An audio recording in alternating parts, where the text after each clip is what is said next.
Bonjour.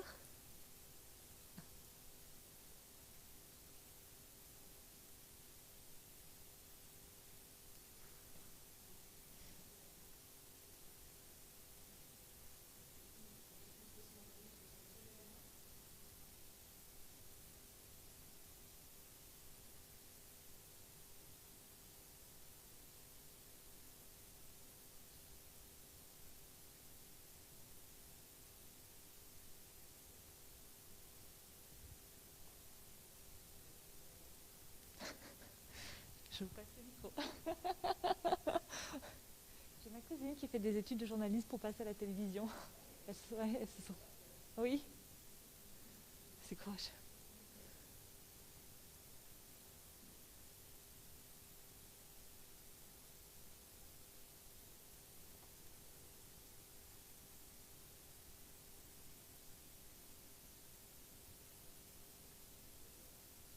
Quand tu veux.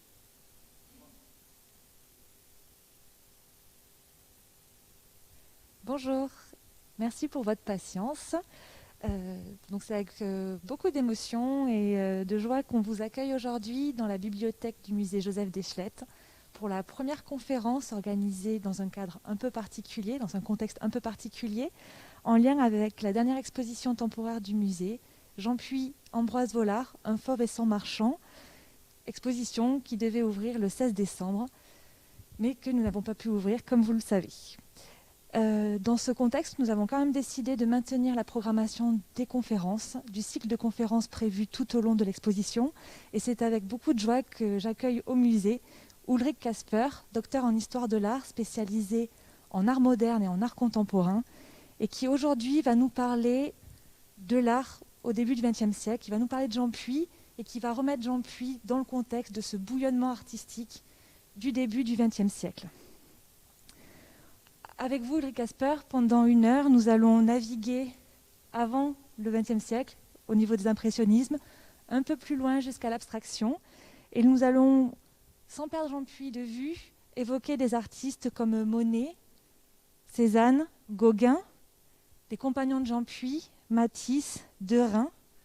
Et puis, nous allons mettre en dialogue leurs œuvres pour voir où Jean Puy se situe dans ce début du XXe siècle. Cette conférence, on va essayer de la faire la plus interactive possible. Donc nous sommes aujourd'hui avec Elling Engström, chargée de communication du musée, qui va du coup enregistrer les questions que vous pouvez vous poser au fur et à mesure de la conférence. On est aussi avec Mathieu Guyot du service de communication de la ville qui nous met à disposition toute la régie technique pour pouvoir échanger avec vous aujourd'hui. Donc n'hésitez pas au fur et à mesure de la conférence à poser vos questions. Nous les poserons tout à la fin. Le temps de désinfecter le micro, je vais passer la parole à Ulrich Kasper et du coup, je vous retrouve à l'issue de la conférence.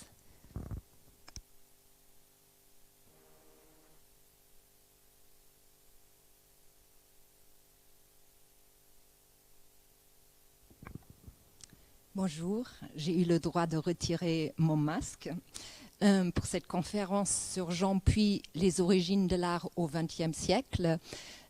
Je vais vous parler de Jean Puy et du contexte de la fin du XIXe siècle, début du XXe siècle.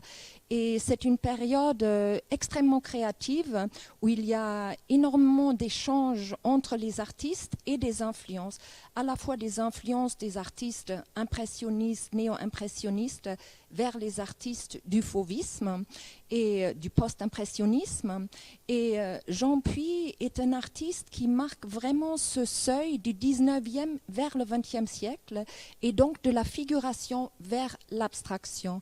C'est quelqu'un qui a participé au post-impressionnisme, le néo-impressionnisme jusqu'au fauvisme.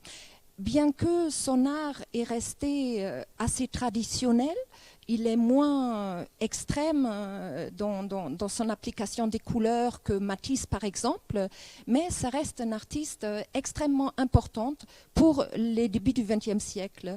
Et surtout, quand on voit son œuvre qui date autour de 1902-1903, il est vraiment, tout est déjà là, toute la modernité est déjà présente dans son œuvre. Alors Jean Puy, comme vous le savez peut-être, il est originaire de Roanne.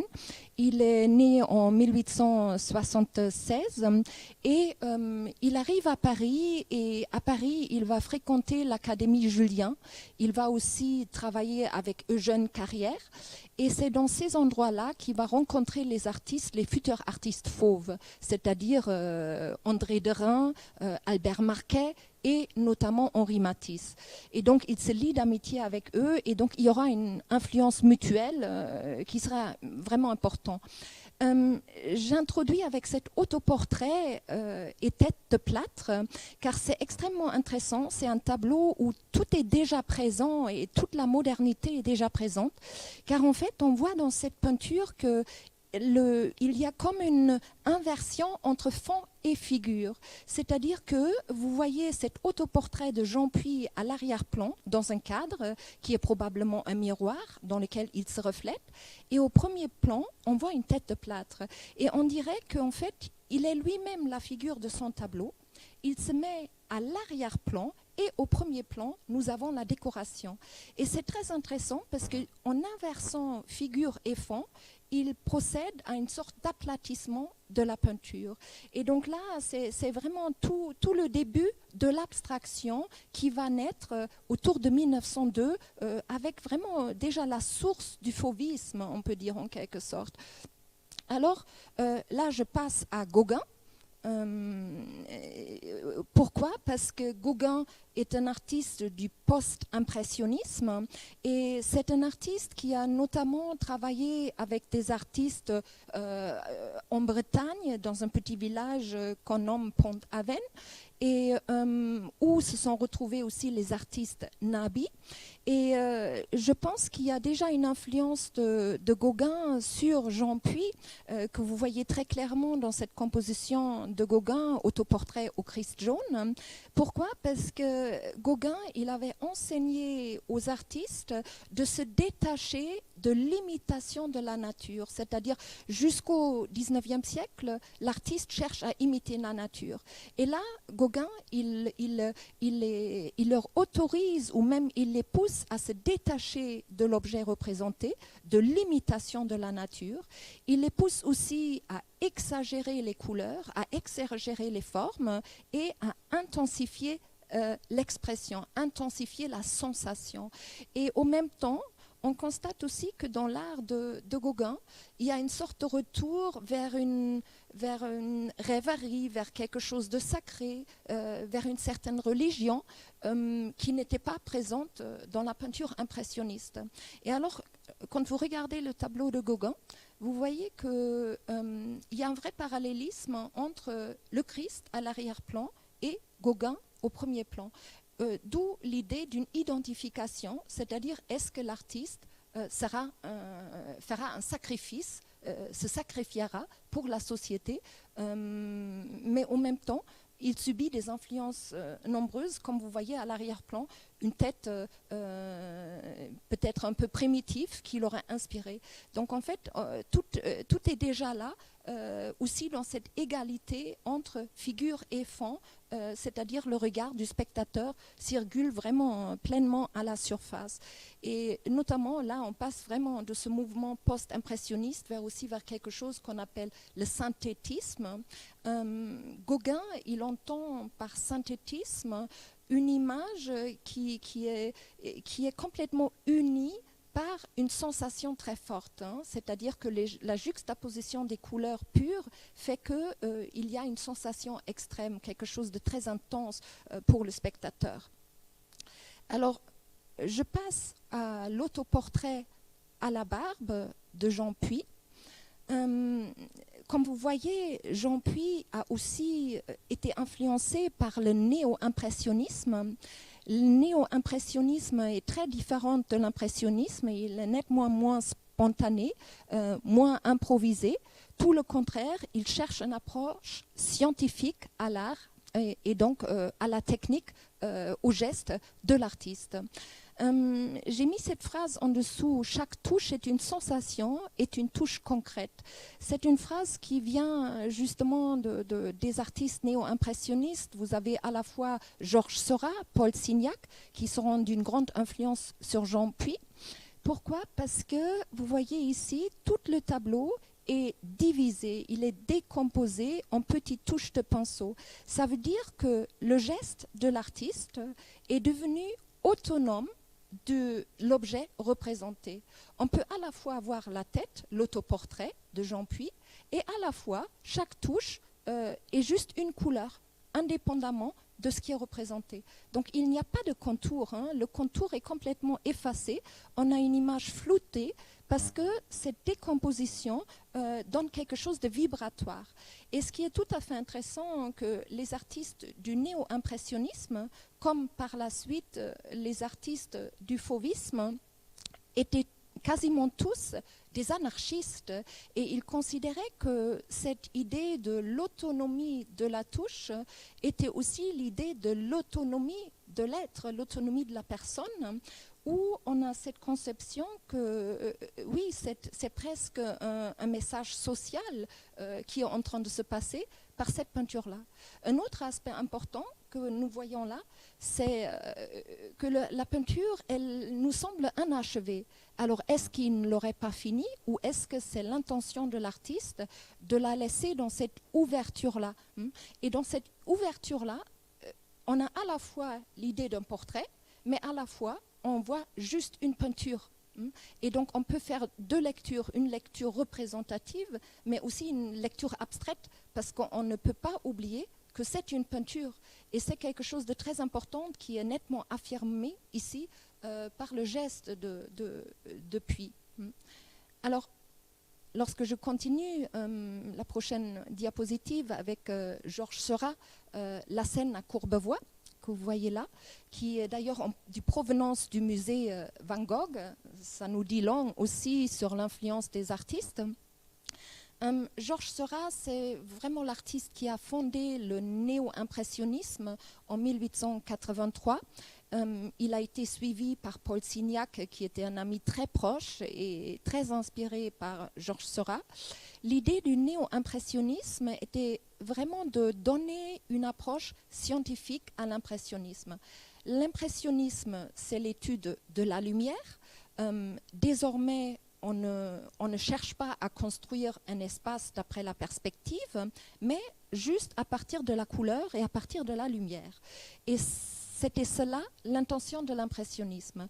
Mais l'impressionnisme a eu quelque chose de très spontané. On peint dehors et on regarde comment la lumière change, on applique rapidement les couleurs, les touches rapides. C'est quelque chose qui semble improvisé et spontané. Alors que Seurat s'est dit, mais non, l'art doit être quelque chose de sérieux. Et il pensait presque à Nicolas Poussin, même si Poussin est différent, mais Poussin avait dit, on ne peut pas faire l'art en sifflotant. C'est vraiment quelque chose de très réfléchi, de très prémédité, de très contrôlé.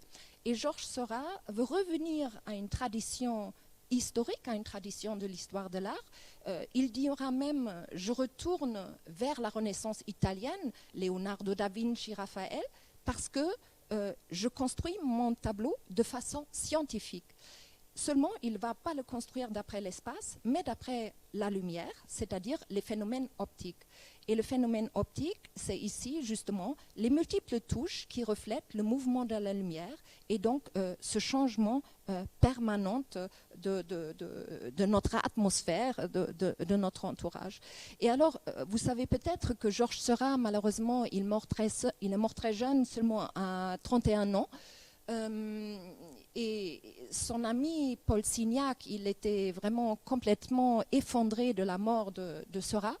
Et il va rédiger un ouvrage qui est un ouvrage de référence pour le néo-impressionnisme. C'est notamment d'Eugène Delacroix au néo-impressionnisme, pour tracer vraiment cette ligne depuis le romantisme vers le néo-impressionnisme et l'importance de la lumière qui est reliée évidemment à la couleur. Alors, là, vous avez un tableau de Jean Puy, Le peintre et son modèle sous le parasol à Belle-Île, 1905. on est déjà en époque du fauvisme, alors que là, on a deux influences qui vont marquer l'artiste. Premièrement, l'influence de Van Gogh, elle est nettement visible par le choix des couleurs, par le geste très libre du pinceau qui semble suivre un mouvement, une certaine énergie, l'énergie de l'artiste, pas nécessairement l'énergie de la nature. Et deuxièmement, l'influence de Signac, qui est évidemment reliée à cette théorie couleur égale lumière. Mais Signac et le néo-impressionnisme ont aussi pensé que la couleur doit être redéfinie. Ce n'est pas une couleur locale, ce n'est pas une couleur atmosphérique comme chez les artistes impressionnistes, mais c'est une couleur lumière et en même temps une couleur matière. C'est-à-dire, on voit juste la touche de pinceau, c'est juste une touche de jaune, mais ça peut aussi être un reflet de lumière. Donc, il y a les deux à la fois. Et ce qui est intéressant, la même année où Jean-Pi fait cette peinture, c'est-à-dire en 1905, nous avons une double rétrospective à Paris, c'est-à-dire celle de Van Gogh et celle de Paul Signac. Donc, j'en suis quasiment sûre qu'il a vu les rétrospectives et que cela aurait inspiré pour ce travail. Alors, il y a quelque chose d'extrêmement intéressant dans cette peinture aussi, vous voyez la composition. La composition, elle est très calculée, elle n'est pas spontanée. Vous avez un arrière-plan avec la mer, avec les rochers, et un premier plan où on voit l'artiste avec son modèle sous un parasol, justement assise dans l'herbe jaunâtre, imprégnée de lumière. Et alors, ce qui est intéressant, là, on sort complètement de la perspective centrale. On est à la fois très proche et très loin. Mais il n'y a pas de transition de l'espace proche, de cette colline, vers la mer. Soit on est très proche, soit on est très loin. Il n'y a aucune transition. Alors cet espace, qui n'est fait que de deux espaces, proche, lointain, et rien d'autre, c'est vraiment un espace qui est aussi en provenance de l'art japonais, du japonisme, qui est très à la mode depuis l'impressionnisme, qui est collectionné par les artistes. Et à Paris, nous avons notamment Samuel Bing qui a sa boutique, qui s'appelle Art Nouveau d'ailleurs, où les artistes ont pu retrouver des estampes japonaises qui ont justement créé cet espace-là. Un autre aspect important, c'est ce dialogue de couleurs qui est extrêmement moderne, où vous avez à la fois le jaune, orangé, mais où il y a beaucoup de teintes bleuâtres, c'est-à-dire c'est chaud et froid à la fois. Et à l'arrière-plan, le bleu. Donc on est dans un dialogue chaud-froid qui est donné par l'artiste, qui est vraiment cette sensation qui est importante pour les artistes. On est dans la sensation et non pas dans la connaissance.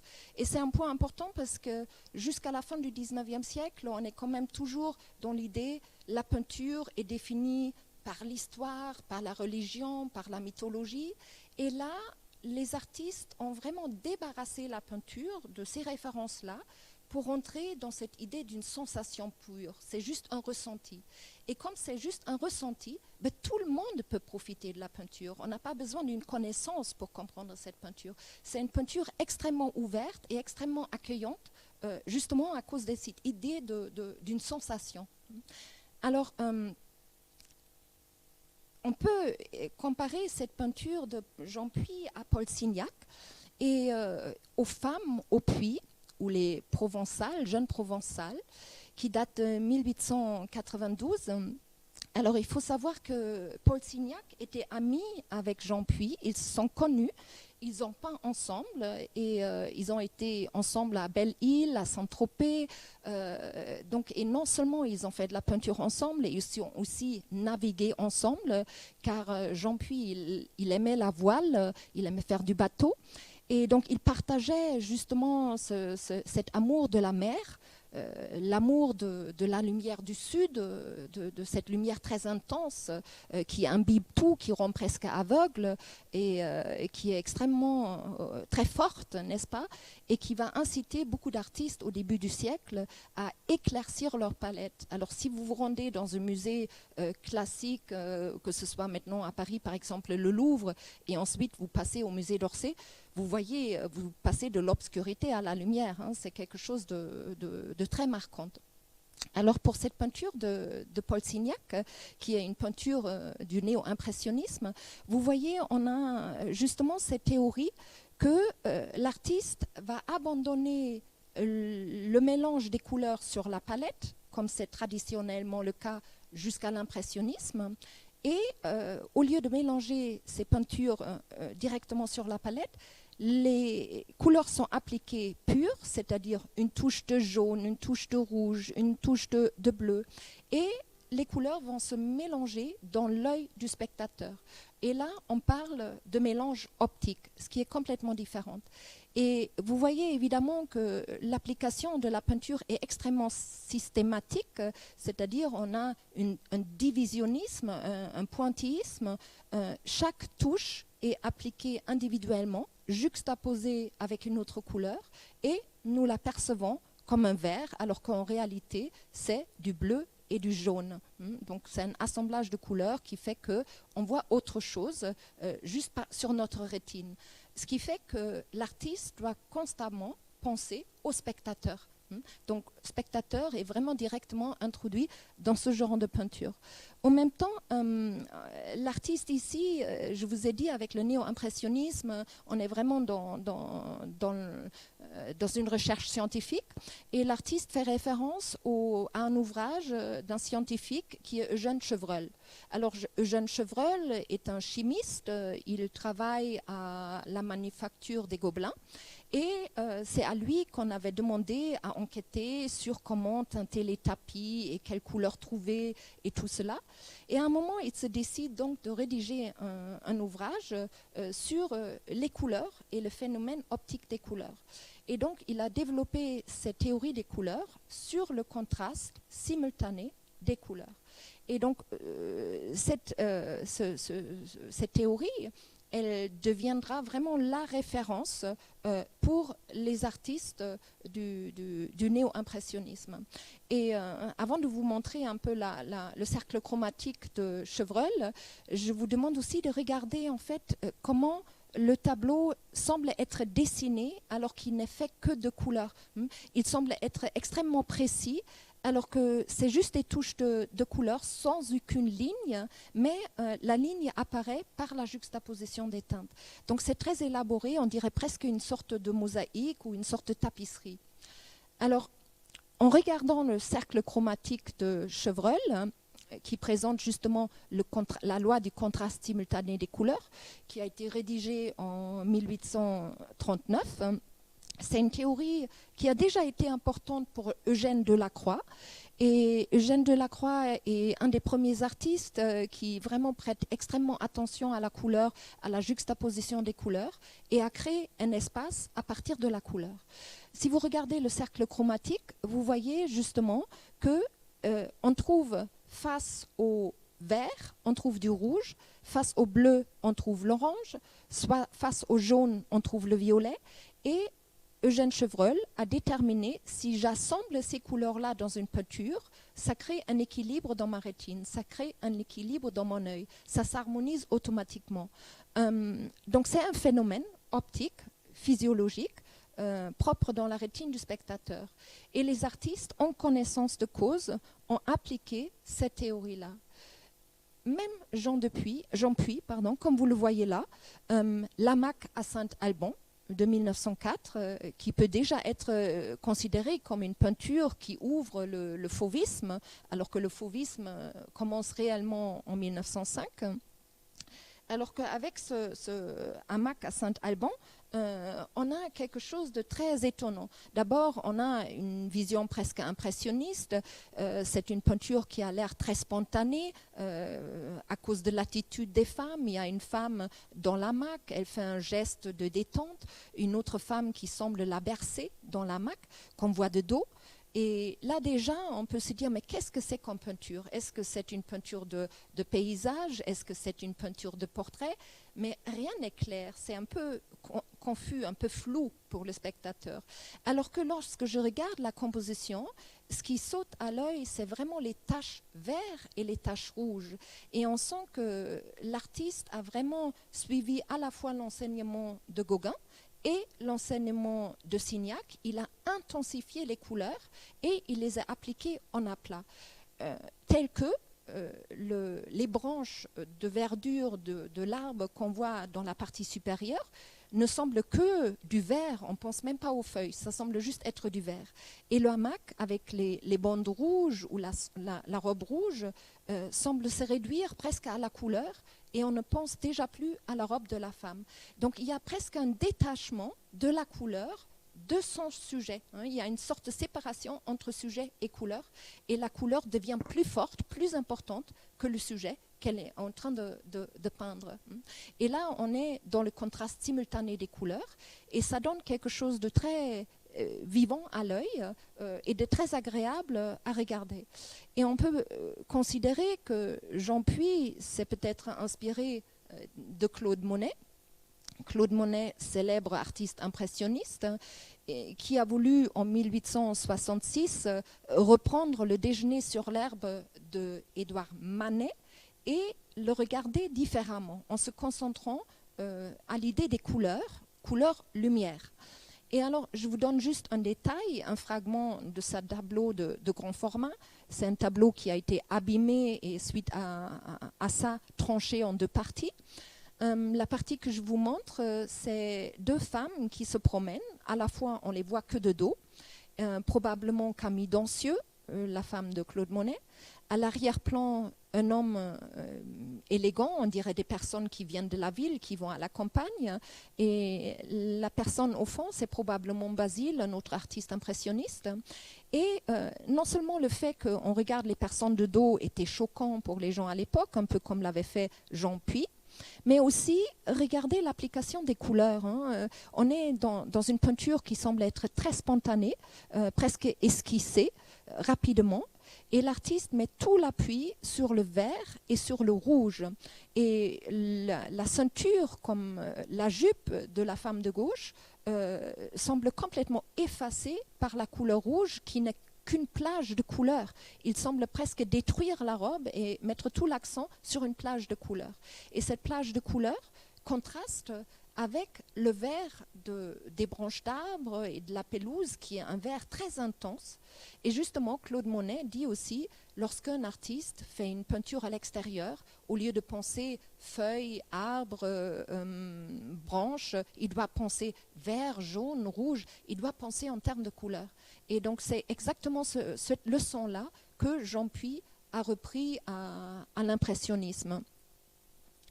Alors, je voulais vous montrer justement ces peintures de paysages qui font encore référence, plutôt référence à Gauguin et à ce post-impressionnisme. Notamment, nous avons ici un paysage de 1904 et où vous avez déjà cette continuité de la recherche sur le dialogue des couleurs. C'est non seulement le contraste simultané des couleurs entre le vert et le rouge, qui sont des couleurs opposées dans le cercle chromatique, qui sont très agréables pour l'œil du spectateur.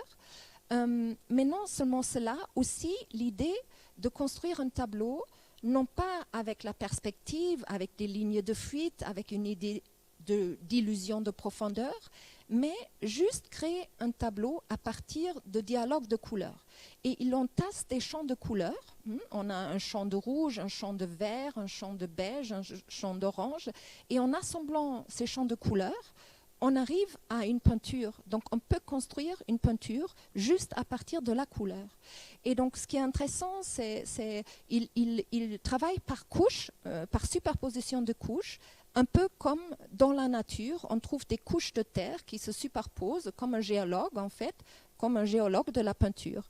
Et un autre aspect intéressant, c'est que dans ce paysage qui devient presque abstrait, vous avez au premier plan quelque chose un peu flou, où on a l'impression qu'il a testé un peu toutes les couleurs qu'il veut utiliser, juste au premier plan, et après il les a bien appliquées à l'arrière-fond. Et alors normalement on dit, je regarde un paysage, c'est le premier plan qui est net et l'arrière-fond qui est flou. Et ici c'est le premier plan qui est flou et l'arrière-plan qui est net. Donc il y a une inversion de quelque chose qui fait qu'il nous rapproche l'arrière-plan. Il nous donne plus de densité pour l'arrière-plan.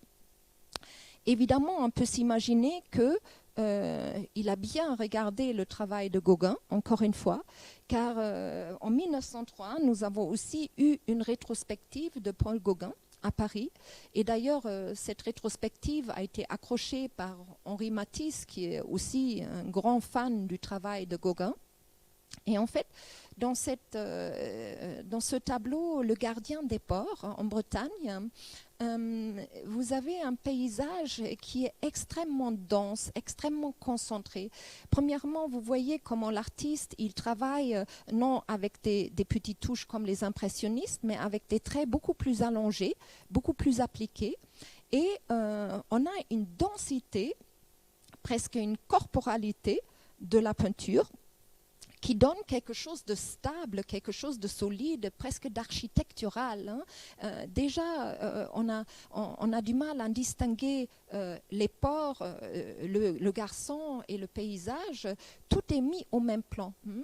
Et il va donc construire sa peinture, mais vraiment par cette juxtaposition des couleurs, mais aussi par ces touches de pinceau qui restent visibles à l'œil du spectateur. Hein.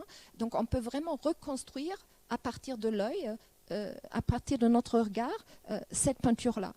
Et donc, pour vous montrer comment, étape par étape, on arrive à quelque chose de très moderne, en parlant de Cézanne, qui aussi a une influence sur Jean Puy. D'ailleurs, je continue à parler des rétrospectives de toutes ces grandes artistes qui ont pu avoir une influence, car Cézanne, il décède, comme vous le savez peut-être, en 1906, quand il est en train de peindre la montagne Sainte-Victoire. Il est frappé par la foudre, et il meurt quelques jours après. Et donc, en 1907 déjà, un an après, nous avons une rétrospective de Cézanne. Et Cézanne a été essentiel, car en fait, il va unir l'impressionnisme avec ce qui va devenir le cubisme. On peut dire qu'il est à l'origine du cubisme, mais il va faire cette transition impressionnisme-cubisme. Et il a compris quelque chose, c'est-à-dire, premièrement, il va s'intéresser à l'étude de la lumière des impressionnistes. Il continue à penser que chaque touche est une sensation, parce que chaque touche de couleur est identifiée avec une lumière. Et en même temps, il pense que l'impressionnisme est beaucoup trop fugitif. Hein. L'impressionnisme est fait à la hâte, c'est un instant précis, mais il est fugitif, il est déjà passé dès qu'on le regarde. Et Paul Cézanne pense qu'il faut donner quelque chose de plus stable, de plus solide à la peinture, mais tout en restant dans cette idée d'une sensation. Alors il va le solidifier. Et pour le solidifier, il continue les touches, mais il va diviser son champ de peinture en petites facettes, en fait. Vous avez comme des sortes des petites facettes, des petits champs de couleurs, où vous voyez alterner l'orange avec le bleu ou avec le vert. Et donc, on a à la fois des couleurs froides, comme le bleu, le vert, et des couleurs chaudes, comme le jaune, l'orange, et il ne va pas les séparer, il va les mélanger. Et donc, du coup, ça crée une vibration dans notre œil, parce qu'on est dans le chaud et le froid à la fois, donc on est dans un ressenti très fort, et en même temps, on est dans le contraste simultané, parce qu'on est dans quelque chose du bleu qui va vers l'orange, et du rouge qui va vers le vert. On est dans le contraste simultané des couleurs.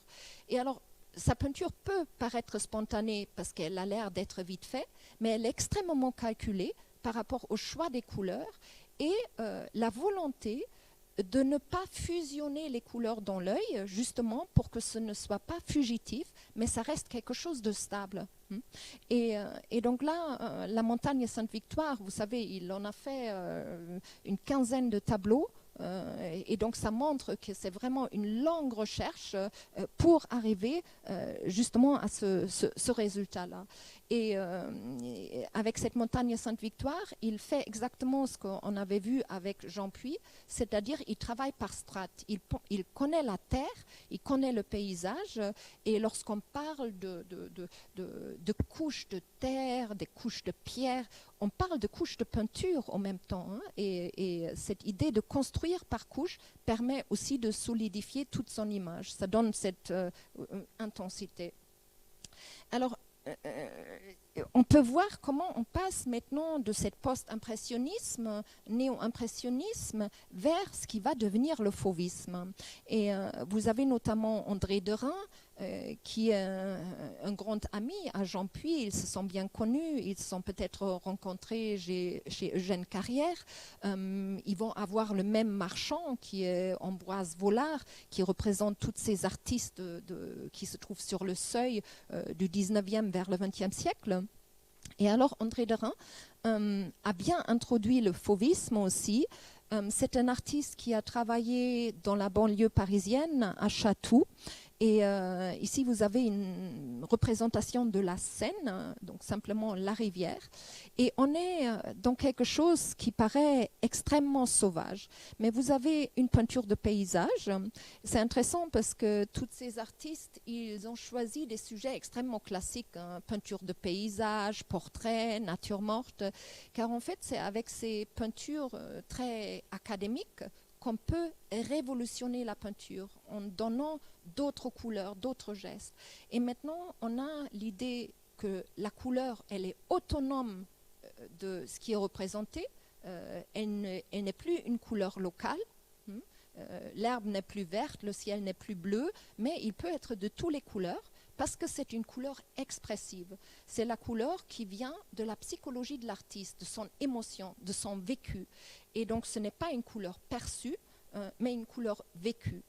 Et donc, en même temps, vous voyez aussi que cette peinture 1904, elle a pu faire un choc aux spectateurs, car en fait, vous imaginez, pensez un peu à David, à Ingres qui fait encore des peintures néoclassiques en 1860, hein, et maintenant, 40 ans, 30 ans plus tard, on trouve ce genre de peinture où la couleur, elle est extrêmement violente, criarde, parce que les couleurs ne s'accordent pas. Et le pas du néo-impressionnisme vers le fauvisme va être que les couleurs ne vont plus s'harmoniser. Et ceci est fait exprès par l'artiste. Il cherche une disharmonie, il cherche le désaccord pour agresser l'œil du spectateur. Pourquoi il veut agresser l'œil du spectateur? Ça lui permet de détruire l'espace illusoire. Parce que pour les artistes du fauvisme, il s'agit de sortir de l'espace illusoire de la peinture qui est construite par la perspective et de rentrer dans un espace réel, dans un espace qui n'a que 2 dimensions. Et alors pourtant, j'ai l'impression de voir une perspective, j'ai l'impression de voir une profondeur, mais la perspective, elle est donnée par le dessin. Et en même temps, on a déjà des gestes très libres, très sauvages aussi, très expressifs, qui sont des gestes instinctifs. Et ce qui est intéressant, puisqu'on se situe au seuil du XXe siècle, pensez bien qu'on est dans la capitale, on est dans l'industrialisation, on est dans le progrès, et la nature, elle est refoulée. Et la nature, elle va ressortir par l'instinct. Donc c'est quelque chose ça permet d'avoir accès à sa nature intérieure, et donc à avoir des sensations très fortes aussi. Et donc on peut dire que le fauvisme a donc mené vers l'abstraction. Et c'est pour cela que j'avais envie de vous montrer une peinture du premier peintre abstrait, ou qu'on considère comme le premier peintre abstrait, qui est Kandinsky, et son improvisation de 1912. Et Kandinsky, il a bien regardé le fauvisme, car en fait, ça lui a permis de penser on peut séparer le dessin de la couleur. Alors que jusqu'au XIXe siècle, tout est construit sur la perspective, la perspective centrale, la ligne. La ligne est extrêmement importante, car depuis la Renaissance, la ligne, c'est l'idée, c'est le concept. Et avec le fauvisme, les artistes se débarrassent de la ligne, se débarrassent du contour et laissent une liberté à la couleur. Et comme on dit que la couleur, elle était d'abord identique à la lumière, maintenant elle est identique à l'émotion. Et donc on peut laisser libre cours à l'émotion. L'émotion est complètement libérée. Mais le dessin, il persiste, mais indépendamment de la couleur. Il est appliqué par-dessus. Et donc pour Vassili Kandinsky, c'était une possibilité de renouer avec une autre vérité qui n'ont pas la réalité extérieure, mais une vérité intérieure, la vérité de ses émotions. Et donc là, on arrive à une peinture complètement abstraite aussi parce qu'elle n'a plus d'orientation. On peut la regarder de n'importe quel angle de vue et chaque spectateur peut aussi y mettre l'intention ou le symbolisme qu'il a envie d'y mettre, n'est-ce pas ? Je reviens pourtant vers Jean Puy et sa façon de rentrer aussi dans une certaine abstraction. Je trouve que déjà en 1902, il est extrêmement en avance de son temps. Je trouve que c'est un artiste très important parce qu'en 1902, il est plus abstrait que Matisse, il est plus fauve que Matisse, notamment en regardant La mer à Belle-Île. Vous avez une peinture qui montre juste la mer avec quelques rochers et le ciel. Et c'est intéressant parce qu'il a donné une telle force à la couleur que la mer, qui semblait être lointaine, l'horizon, finalement devient un mur. Et on peut dire, mais est-ce qu'il ne sait pas peindre l'espace? Est-ce qu'il ne sait pas construire une perspective? Mais non, il veut construire un espace pictural. Et alors, il va créer un espace surface, c'est-à-dire l'espace va se verticaliser, il va se redresser comme un mur, et il va devenir quasiment monumental. Et donc là, on rentre déjà dans une peinture abstraite. Et on sent que pourtant, que l'artiste connaît bien, il connaît bien la mer, il connaît bien le paysage, c'est l'endroit où il a l'habitude de naviguer avec le bateau. Donc il y a aussi un aspect assez sauvage dans cette peinture-là. Et un aspect intéressant, c'est qu'il veut donner quelque chose de solide, de stable, de permanent, alors que le même univers, c'est-à-dire toujours Belle-Île, a été peint par Claude Monet en 1886. Là, on est toujours à Belle-Île, effet de pluie, mais on est avec l'impressionnisme. On est avec l'impressionnisme et en regardant une peinture impressionniste, on voit qu'avec Monet, on est dans un instant très précis. C'est un instant de pluie, la mer elle est agitée par la pluie, on a une sensation d'une atmosphère très précise.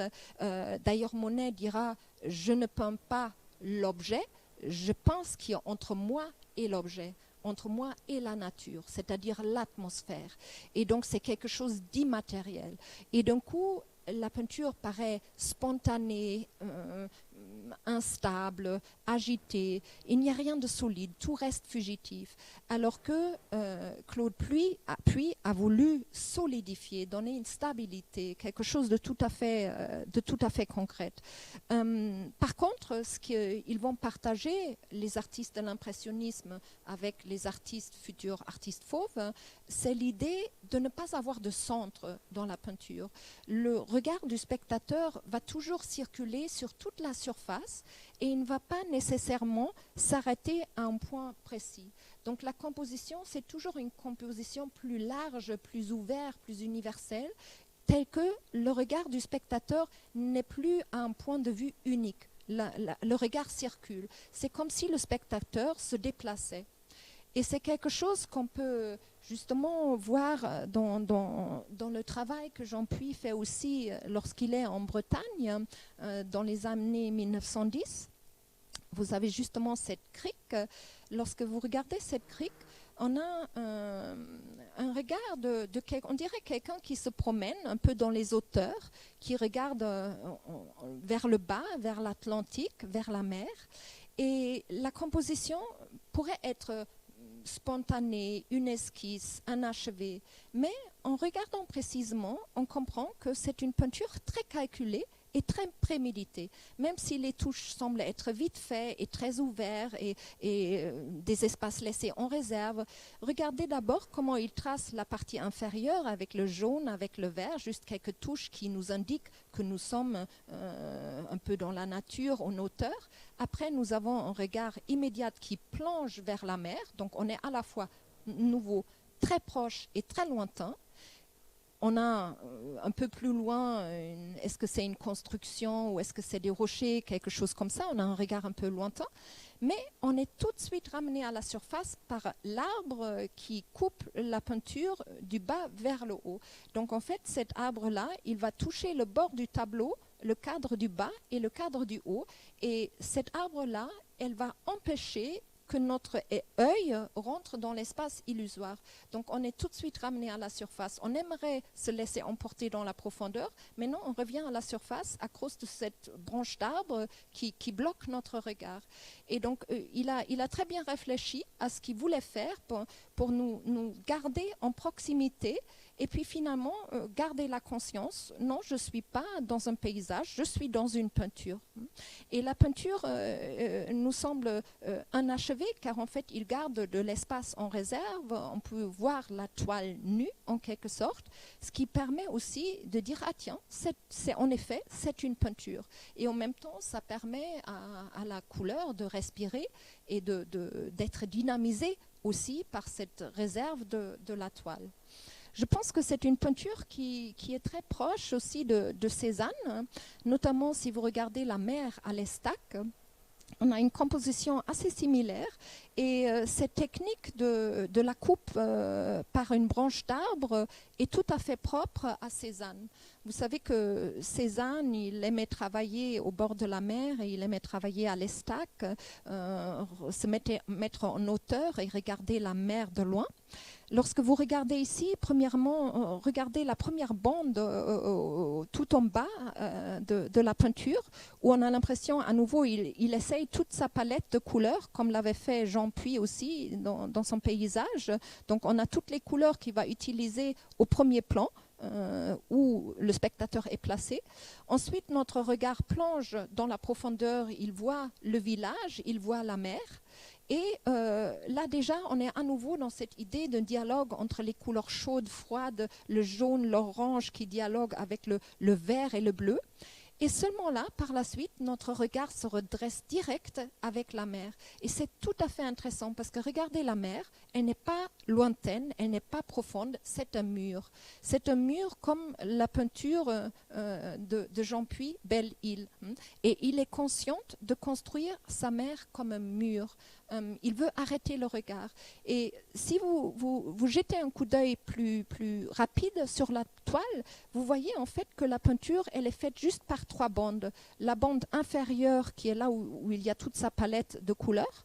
Ensuite, une bande qui est le village, et puis la bande de la mer. Donc on a le beige, le verdâtre et le bleu, et puis on a une bande jaune. Donc on est dans une peinture abstraite. Et par la suite, les branches d'arbres vont traverser comme ça l'espace pour à nouveau ramener notre regard à la surface de la peinture. Donc en fait là on est déjà dans cette circulation du regard, on veut aller dans l'illusion mais on est ramené à la surface. Donc on est vraiment dans un pré-cubisme parce que c'est cette quête-là de circuler entre bidimensionnalité et tridimensionnalité qui deviendra importante pour les artistes du cubisme. Est-ce que... oui, là, je pense que vous avez la peinture de Picasso sur l'écran. Non, pourtant je l'avais mise. Tant pis. Oui, j'avais prévu une peinture de Picasso et elle a disparu, je ne sais pas pourquoi. Là, nous avons sur écran Jean Puy, Les Baigneuses. Et en fait, dans cet espace-là, c'est une peinture plus tardive qu'il fait dans les années 20, juste après la guerre. Vous savez qu'il était engagé pendant la Première Guerre mondiale. Il est parti à la guerre pendant 2 ans.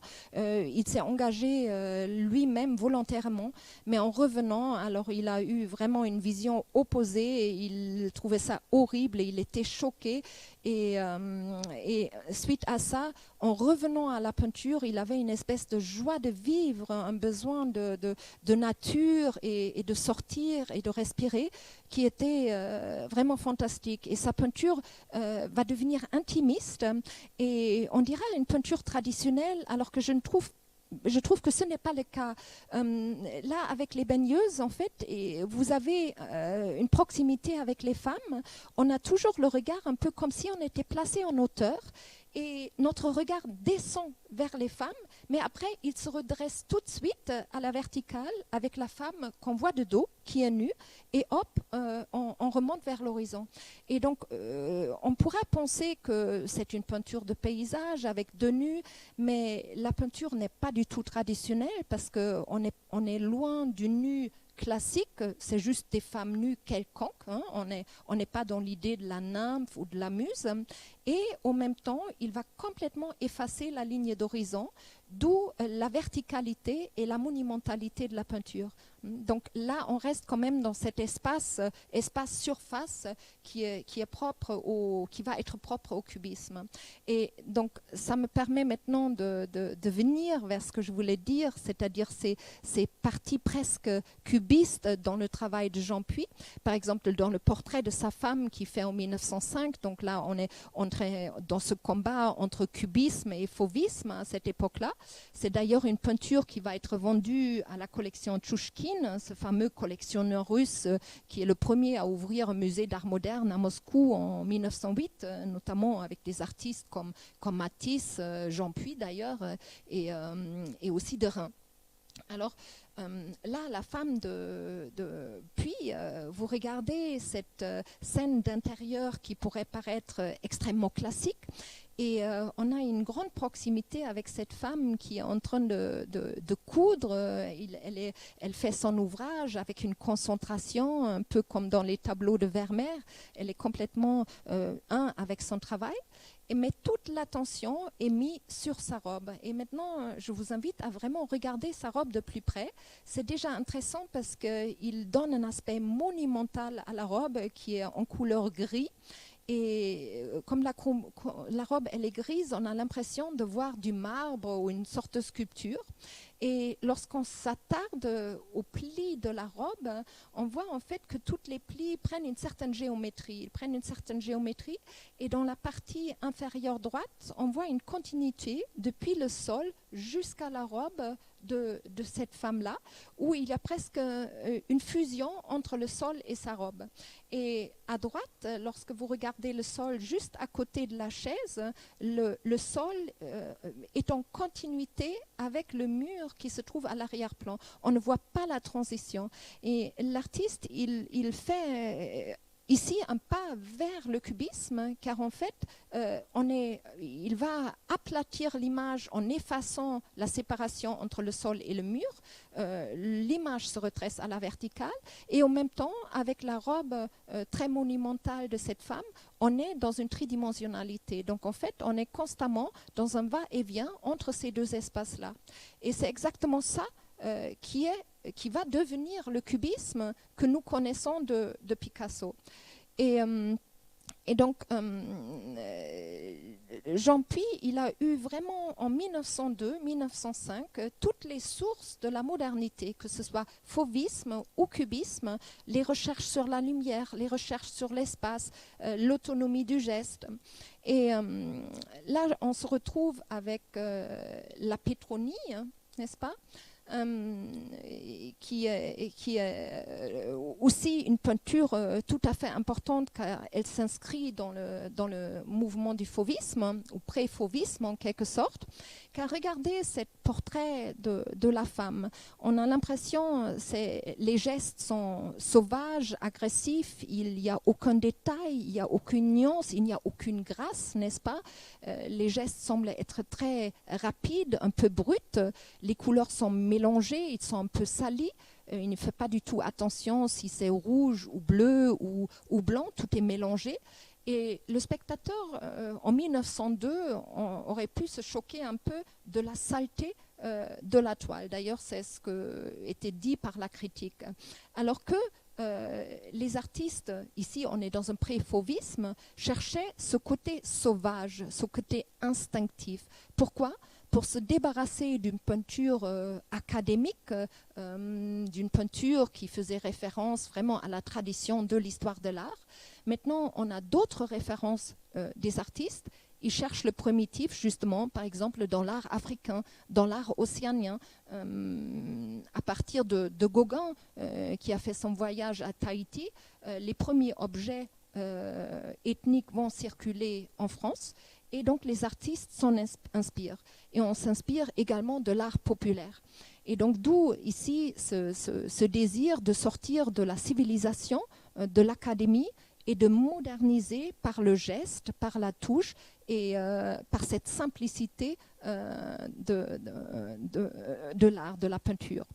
On peut voir dans cette peinture-là un rapport direct avec Matisse, non seulement dans son motif de portrait, ce regard de la femme avec cette coiffure très accentuée, non seulement là, mais aussi à la fois dans les couleurs et dans les gestes, dans ce côté extrêmement sauvage, car à partir de 1905, on arrive vraiment à ce qu'on appelle le fauvisme. Le fauvisme nommait vraiment l'idée du sauvage, du primitif, de la violence qui est donnée à partir du salon d'automne. Vous savez qu'en 1905, on a une exposition importante au salon d'automne à Paris, où sont présentés Henri Matisse, André Derain, Albert Marquet, Jean Puy, tous ces artistes-là. Et au milieu de la salle se trouve une sculpture d'un artiste plus académique qui fait une sorte de portrait. Et un critique d'art du nom de Vauxhall avait dit « Mais qu'est-ce que cherche Donatello au milieu de la salle des fauves ?» Et il voulait dire par là que toutes ces peintures étaient tellement violentes que c'était choquant pour l'œil. Et donc là, vous avez un exemple de ce qui était accroché avec Madame Matisse à la raie verte. Et regardez, là, on est vraiment dans l'autonomie totale de la couleur. Vous avez quelques taches rouges, quelques taches vertes, quelques taches bleues, violets, jaunes. Et la femme, elle devient vraiment secondaire. Regardez comment l'artiste a pensé la couleur. On pense qu'il n'a peut-être pas réfléchi du tout, mais tout est prémédité. On est à nouveau avec l'idée que le rouge est la couleur complémentaire du vert. Le bleu, c'est la couleur complémentaire de l'orange ou du jaune, comme le violet, le complémentaire du jaune. Donc en fait, toutes les couleurs sont mélangées et raccordées pour rester à peu près complémentaires.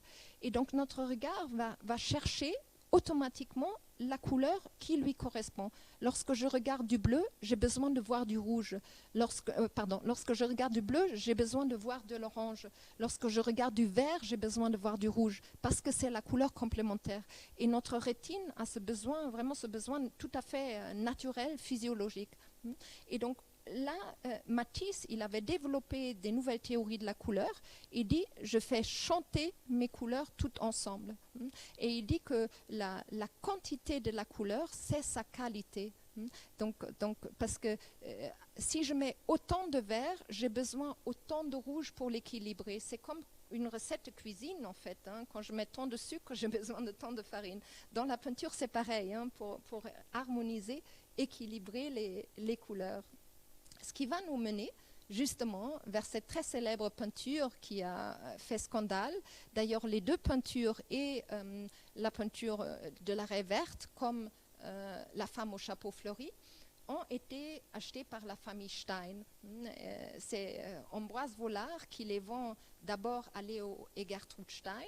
Et Léo et Gertrude Stein, ils vont préférer Picasso et ils vont la donner à Zara et Michael Stein, qui, eux, ont beaucoup plus des tableaux de Matisse.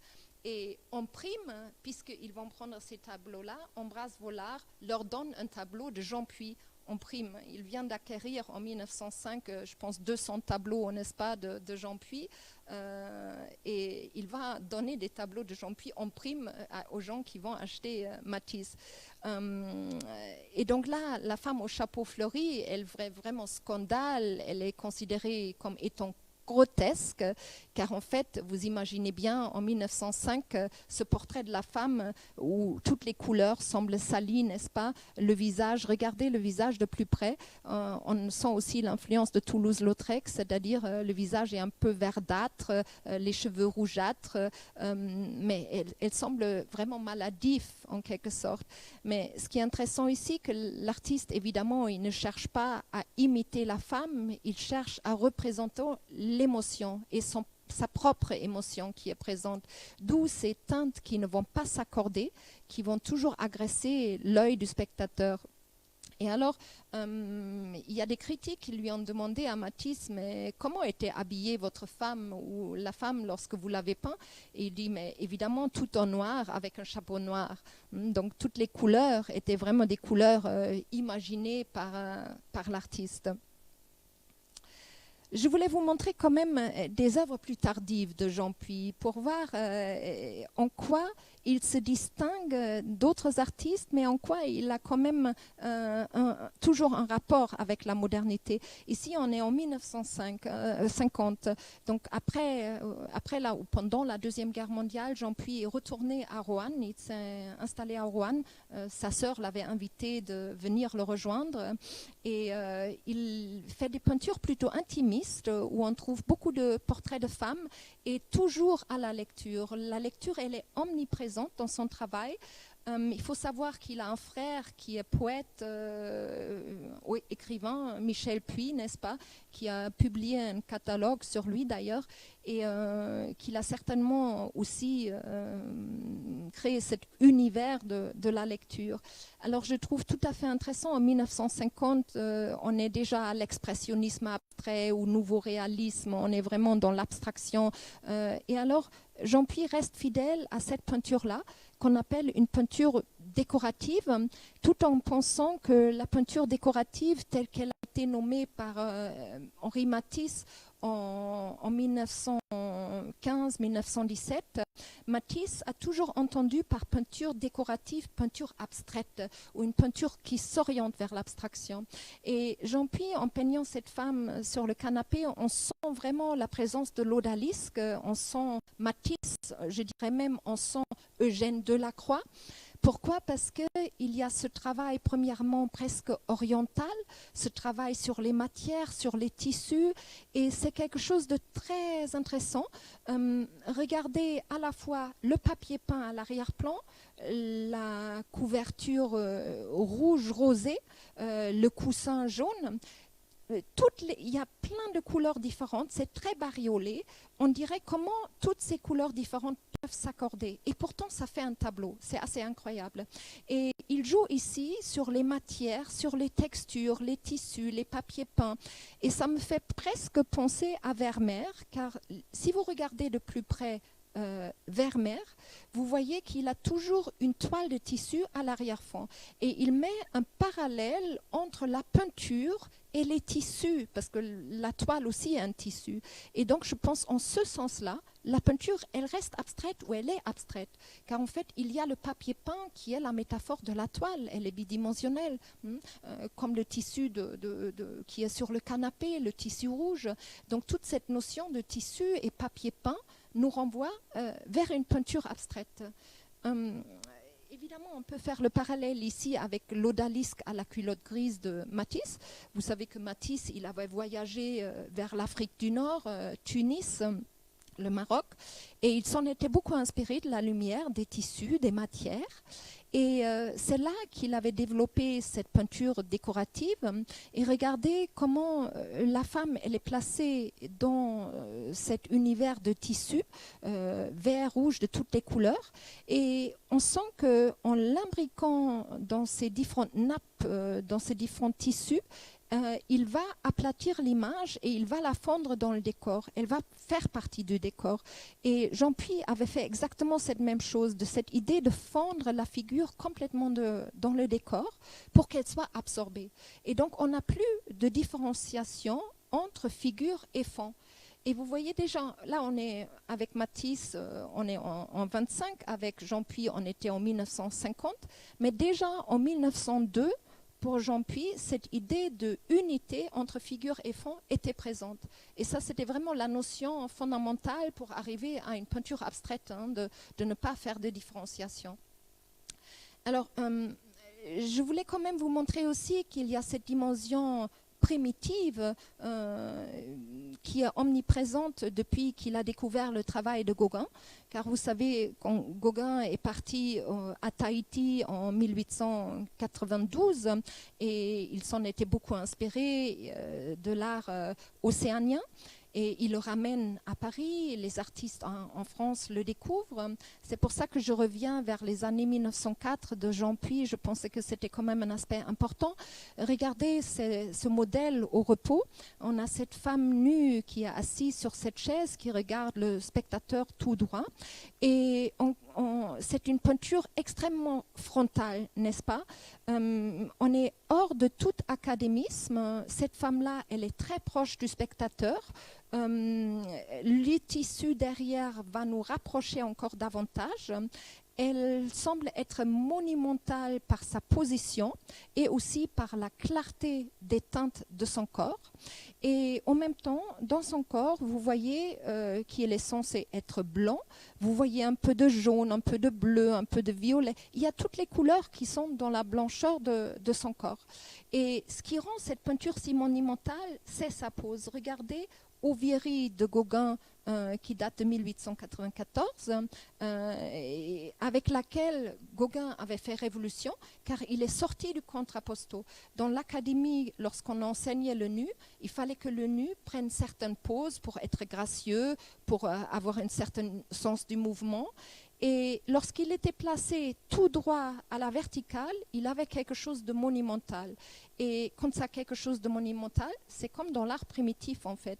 Et l'art primitif, ou ce qu'on appelait en tout cas entre guillemets primitif à l'époque, a cette monumentalité qui est très expressive. Parce que comme c'est monumental et frontal, on est un peu presque choqué de cette face à face. On aimerait échapper, on aimerait reculer, mais on est confronté de façon presque agressive à ce nu-là. On ne peut pas prendre de recul. Et donc c'est ça qui fait qu'on sent quelque chose de sauvage dans cette peinture-là.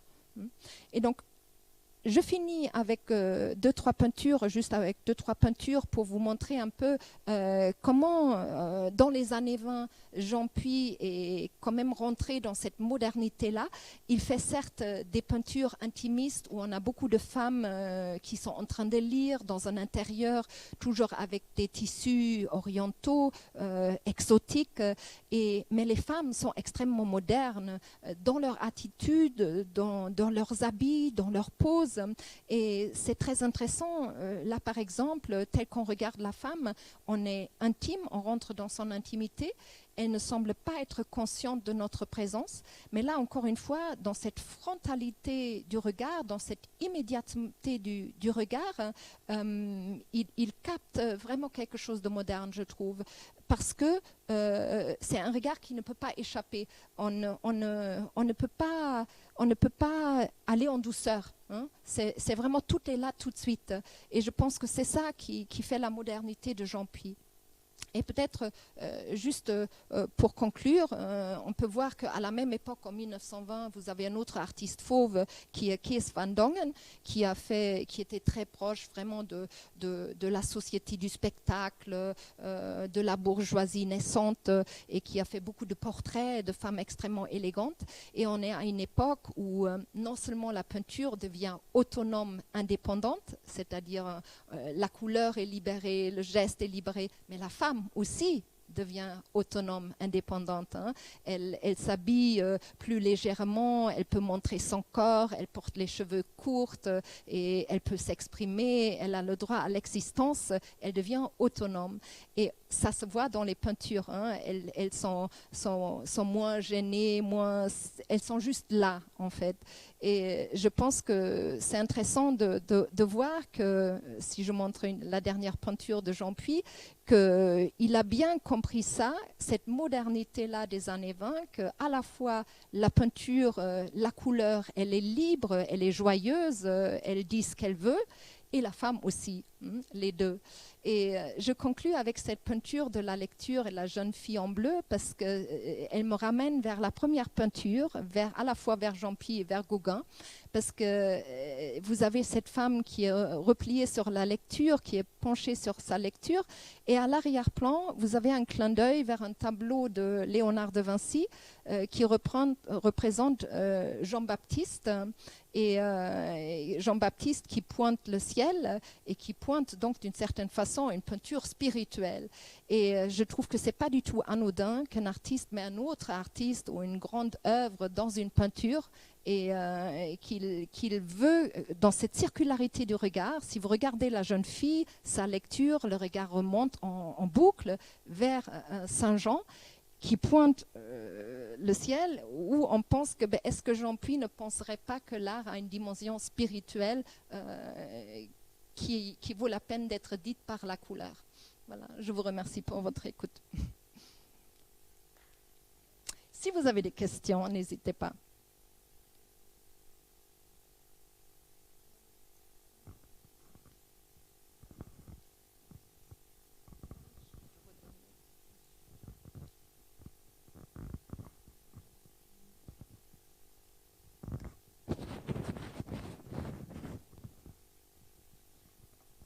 Nous avons une question qui invite notre conférencière à revenir sur le conflit entre le cubisme et le fauvisme et ce qui motive le choix de Jean-Puy, puisque son lien à Cézanne aurait pu le conduire vers le cubisme, et pourquoi est-ce qu'il s'est orienté vers le fauvisme.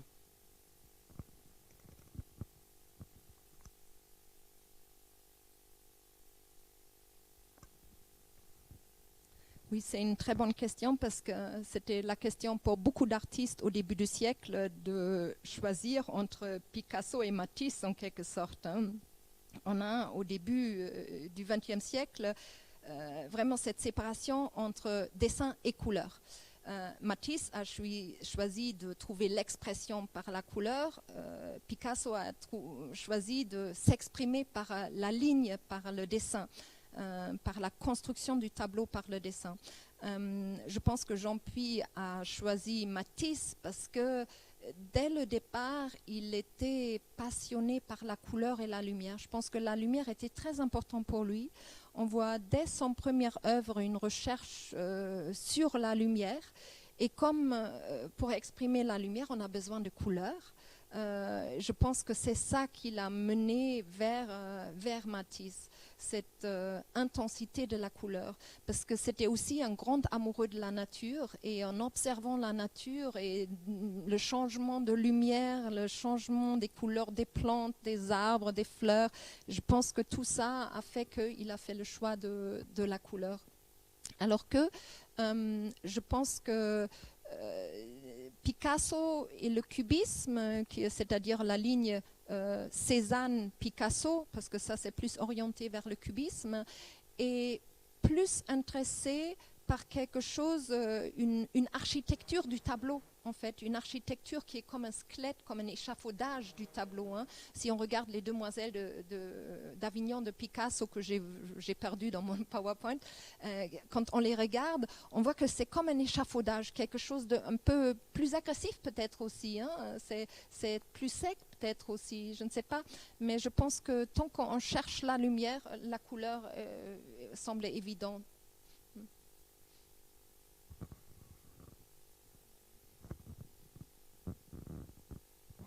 Ce qui est intéressant avec Jean-Puy, c'est que le dessin reste toujours présent quand même dans son travail en charpente. Et un des derniers nus que vous avez présenté avec le parallèle avec l'œuvre de Gauguin, c'est intéressant parce que c'est une des œuvres qui est présentée dans l'exposition, et on peut voir au niveau de la construction du tableau une mise au carreau préalable à l'apport de la couleur et de la peinture. Et du coup, le dessin reste quand même présent pour lui. Et est-ce que c'est pour ça finalement qu'il n'a peut-être pas allé plus loin dans ses recherches, il a creusé son sillon et qu'il a quand même gardé un équilibre entre dessin et couleur? Je sais pas.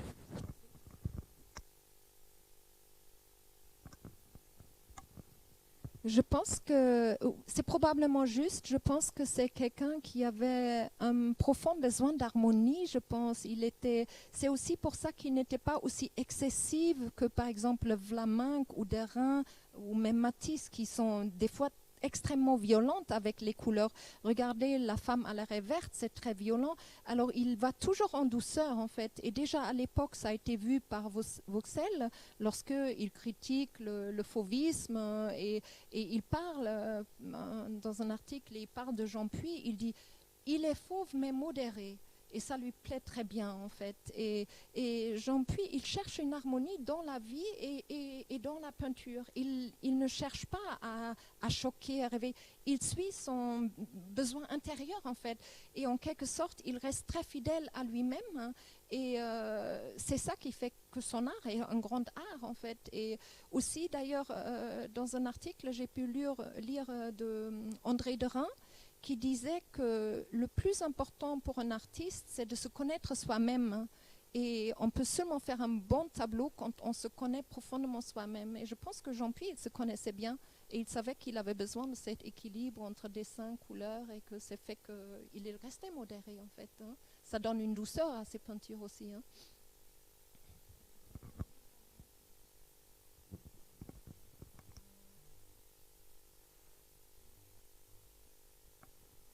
Une question de Laure qui a remarqué que dans les œuvres de Jean Puy, dans les œuvres représentées, les femmes semblent tristes. Elle vous demande donc quelle perception les artistes ont-ils des femmes qui les entourent et que veulent-ils dire de leur sujet?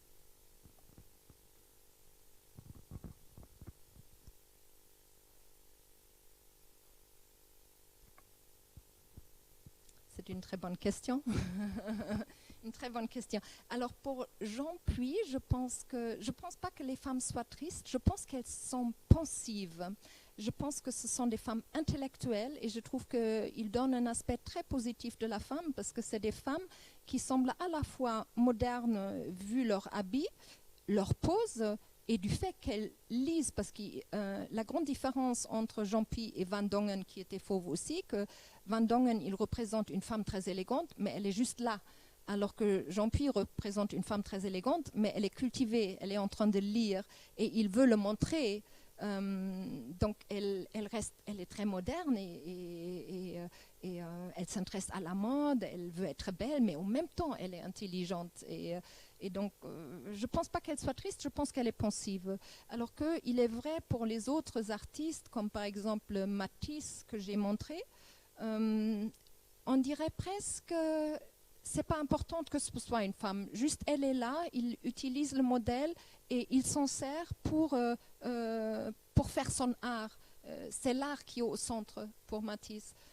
C'est vraiment, elle lui sert de modèle, certes, mais elle s'efface derrière la peinture, elle disparaît avec la peinture, elle ne semble pas être importante. Je pense même pas qu'il pense à la femme, je pense qu'il pense à la peinture. Un peu comme Monet lorsqu'il dit je ne pense pas feuille, je pense vert, je ne pense pas soleil, je pense rouge, c'est-à-dire il pense en termes de couleur et pas en termes de sujet. Est-ce qu'il y a d'autres questions?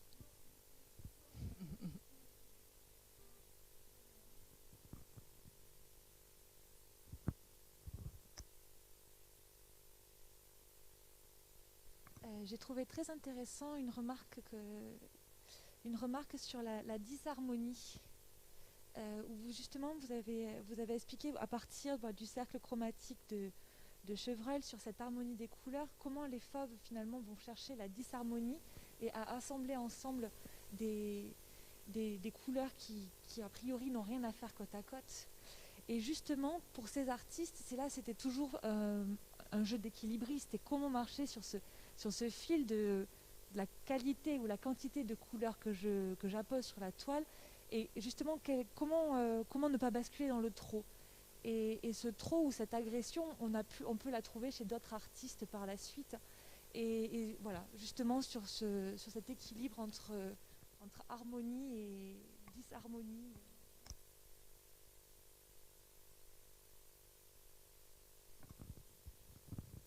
Oui, je pense que ça se sent à l'intérieur même de l'œuvre des fauves, c'est-à-dire dans le premier temps fauve, où c'est au départ du fauvisme, ils sont encore dans la recherche de l'harmonie des couleurs. On a les teintes, le bleu, le bleu avec l'orange, le vert avec le rouge, des couleurs complémentaires qui créent un équilibre dans notre rétine.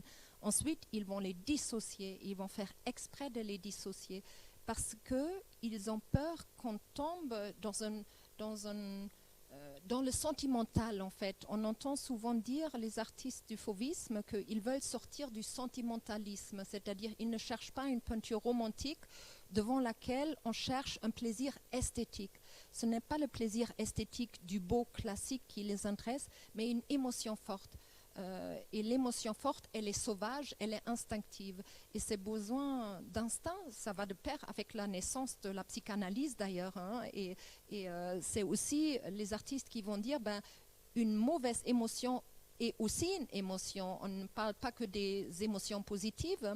Et c'est d'ailleurs, à un moment, j'ai montré comment on arrive à l'abstraction avec Kandinsky. Et justement, lorsqu'on sort du fauvisme, on arrive à l'abstraction avec Kandinsky, par exemple, qui aussi accepte la disharmonie, car en fait, il dit que c'est quelque chose qui est tout à fait présent dans l'homme, et c'est une part qu'on a toujours niée.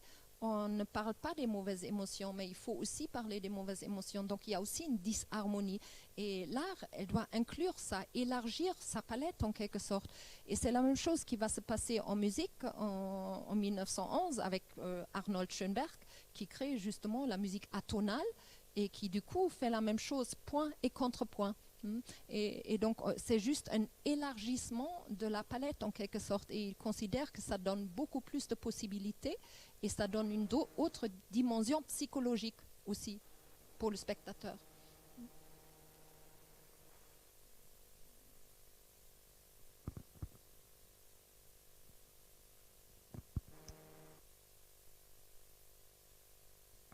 Je vais reprendre le micro une dernière fois pour vous remercier à nouveau, Ulrich Kasper, de votre présence ici au musée Joseph Deschlettes.